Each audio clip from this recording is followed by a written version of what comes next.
This is a fan-generated show. If you would like to support us, please go to jamieglazov.com and also don't forget to subscribe to our YouTube channel. All your support is greatly appreciated. Good evening. Welcome to the Glazov Gang. Tonight we have two very special guests with us. Dr. Mudar Zahran, the leader of Jordan's opposition. And we are also joined by Dr. Mark Christian, a former Islamic Imam. Mudar and Mark, welcome to the Glazov Gang. Thank you very much for having us. Thanks for having us, Jamie.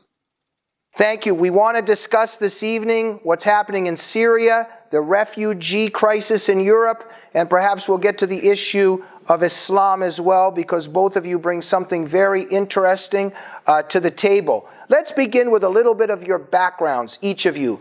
Mark, you go first. Tell our readers a little bit about who you are.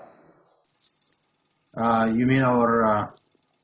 my background, I grew up in Cairo, Egypt, and I grew up a very devout Muslim. After a long journey of checking out Islam, I decided to leave Islam when Islam proved to be a false religion. Lived for 6-7 years as an agnostic or not a believer in God much, and then I needed some spiritual growth. That led me to some philosophy, then to the Bible, then to know more about Jesus, to believe in Jesus and accepting Him as my Lord and Savior.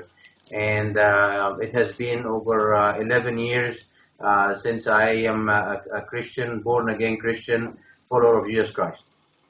I also had a great, connection with the Muslim Brotherhood organization growing up through my family, if you don't mind me adding that. And also I was a physician in the Egyptian military, and my dad as well was an Egyptian military lieutenant general. Thank you. And you are the president of the Global Faith Institute, and one of your main battles right now is against the Tri-Faith Initiative, or the Muslim Brotherhood's infiltration of that initiative, correct? We are fighting on different fronts, and definitely the Tri-Faith Initiative, or the interfaith movement in general in America, is one of the big concerns to me and to many people that following us, and it is very concerning about the influence of the Muslim Brotherhood and the direction of America and many other things. But definitely, as you mentioned, the Tri-Faith Initiative locally is one of my big concerns. Thank you very much. Mudar, introduce yourself to our viewers who might not know you. Okay, I'm a Jordanian Palestinian. Both parents are refugees from the West Bank. I am the leader of the Jordanian Opposition Coalition. We are basically opposed to Jordan's King's alliance with the Muslim Brotherhood. I am also a scholar. In fact, as I speak, I'm going on my second PhD, this time about literally Islamic fundamentalism. We have been very critical as Jordan's opposition of the Muslim Brotherhood, particularly their role in fundamentalizing the Arab and Muslim world and the Middle East in particular. And I could claim some authority on Islamic fundamentalism. I've been researching them for the last 10 years. I've worked with the U.S. Department of State at very hard times in both Iraq and Jordan. And at the moment, we are, unfortunately, at a very hard discourse with the King of Jordan over political views and his close connections to the Muslim Brotherhood. Glad to be on the show today, and glad to be with Mark Christian. Okay, so there does seem to be some common fight here with you guys against the Muslim Brotherhood, etc. Before we continue, let me just ask this. Mark, in terms of what you're hearing from Mudar, what are some of your first reflexive thoughts? To be honest with you, a little bit of contradiction of a few things. As he mentioned, the Muslim Brotherhood. I didn't get quite well what he is talking about, the Muslim Brotherhood relationship with the King of Jordan. Are you saying that the King of Jordan and the Muslim Brotherhood are on the same page or an agreement on things? If you can clarify a little bit about, the main players in Jordan and where do you fit in on all of that, that'd be great. Well, unfortunately, the Muslim Brotherhood and the Hashemite kings of Jordan, including King Hussein, they have had an alliance that began in 1970. While the King of Jordan bans all secular movements, while he locks up any secular opposition, while he harasses anyone who visits Israel or makes a connection to Israel, and his media attacks them, he allows the Muslim Brotherhood, the biggest political party in the country. He shut down 16 political parties, were all seculars, and only allowed the Muslim Brotherhood. They are the only political group in the country which the king allows them a trust fund worth $3 billion. He allowed them a daily newspaper and a daily TV, which is almost impossible to get your own TV station in Jordan. He allowed them that. And this is how he plays it. He goes publicly claiming that he's against the Muslim Brotherhood, that he is against Islamists, while at home he allows the Muslim Brotherhood. As we speak, both Saudi Arabia, United Arab Emirates, and also Egypt and the Sisi are demanding that the king shuts down the Muslim Brotherhood in Jordan, to the point where Saudi Arabia has punished him by not giving him any more money, or like donations, and he still refuses to shut down the Muslim Brotherhood. The game is very simple, and I think Mark has seen that firsthand in Egypt. They allow Arab governments, most of them, they allow the Islamists to flourish. They give them all the means to spread their ideology. Then they go to the West and tell them, wait, if we go away, this is what you're going to end up with. You're going to end up with Islamists. It is a fact that most Arab governments are huge instigators of Islamism and fundamentalism. I do If have a Arab big disagreement, to be honest with you. I'm sorry for interrupting. I have big disagreements of what you have to say, right now regarding the Muslim Brotherhood and the king and so forth. You present yourself as an opposition to the king, and I totally understand that, and I will take you for your word. But that doesn't mean that the king of Jordan is in any alliance with the Muslim Brotherhood. You If he can't, allows, Mark. I appreciate that. You are an excellent of what you work. You are a very smart man, very intelligent man. But it doesn't mean that you are informed about Jordan the same way I'm not informed possibly about Canada or Guatemala. It's the alliance between. Please, Jamie. The alliance between Jordan's king and the Muslim Brotherhood is open. It's not even a secret. In his interview with Jeffrey Goldberg of the Atlantic, he was asked about that, and he didn't deny it. He even confirmed, quote unquote, that they had had an alliance since 1970, and that, quote unquote, he cannot stop them because they are a legitimate organization. This was an open statement. I am a scholar, an academic scholar at the same time. I have documented this. And now you don't look what's happening in Israel. We would love to be discussing different things today, but since I was asked, what's happening in Israel right now, all the incitements, the Israeli government has protested twice. They actually three times. Last time was last night. They protested Jordan's government's media instigating against Israel. And the Jordanian government, allow me to add this, Mulder, just one sentence. you're going on and on and on. I'm sorry for I have to interrupt you for a second. Just wait, Mudar, we'll give you a chance to speak. Just let it, whether you agree or disagree, just let Mark speak, and then we'll get back to you. Mark, go ahead. I was going to ask Muller. I understand what you're saying, and then of the front, you can pay attention to some of that stuff, and it comes in the media and plays in the media.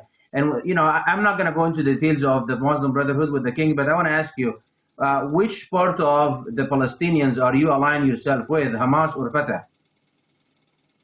I am against both Hamas and Fatah. So which part are you part of? I am. You don't have to be a part of Hamas or Fatah to be a Palestinian. I am a Yeah, leader. I'm First of asking. all, So which part are you? I represent the Jordanian coalition opposition, sir. We are Jordanians. Most of Jordanians are Palestinians.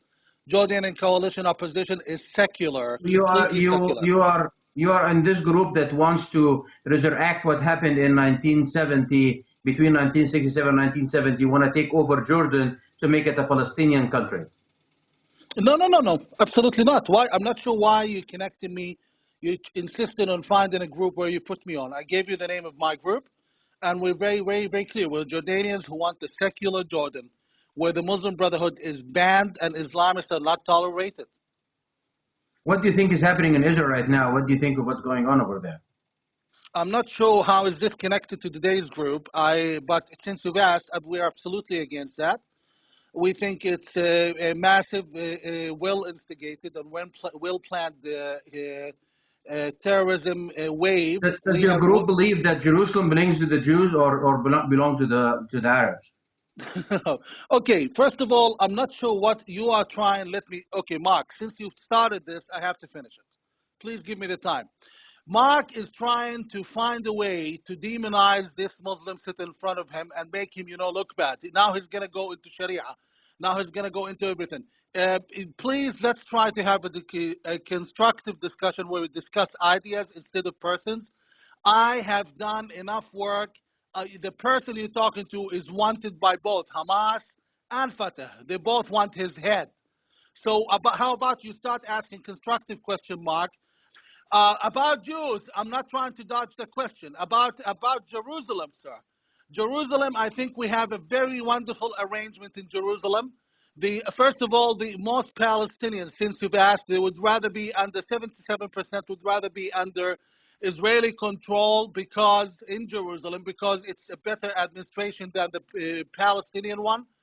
And the Israelis have tolerated, they've given the Palestinians full access to Al-Aqsa, and they're not even contesting the right of worship over there. So we are happy. How about we start asking fundamental questions instead of I and me? And I understand. Okay, Mudar, thank you. Mudar, we have to also give Mark a chance to speak. Our time is almost up. Mark, please explain why you asked those questions and why they're significant. Because it's very fundamental to understand, the key players in the Arab, Israeli kind of fight together with Jordan and so forth. And those are crucial and very important questions to figure out. And I was not trying to irritate you in any way. I was just trying to find where you fit in this dynamic that's going on over there. There is, lots of Palestinians who happen to live in Jordan, and I just want to understand where you're at. And, there is serious issues going on over there, and I want to see how can you help and how can I help you in accomplishing the goal of peace in the Middle East, which seems like at times very hard to accomplish or reach. Okay, gentlemen, it seems that we're obviously going to have a chapter 2 of this debate, but very briefly, Mudar, how do you see the situation in Syria?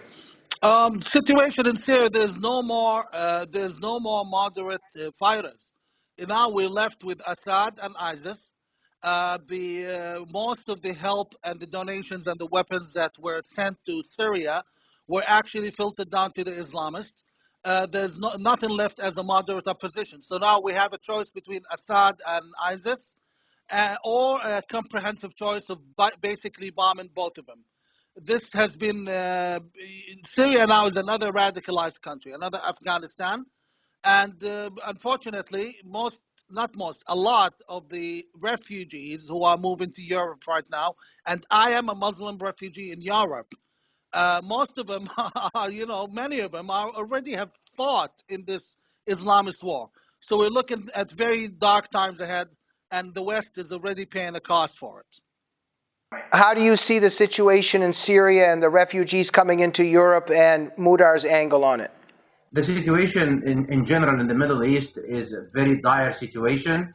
The refugee going into Europe at this point in time is a very organized movement that has been giving the green light to move into Europe, to let Europe feel the pain more. I would agree that there is no good players at this point in time in Syria. I think the bomb has been already exploded, and there is no way to go back to any kind of peace or peace agreement at this point.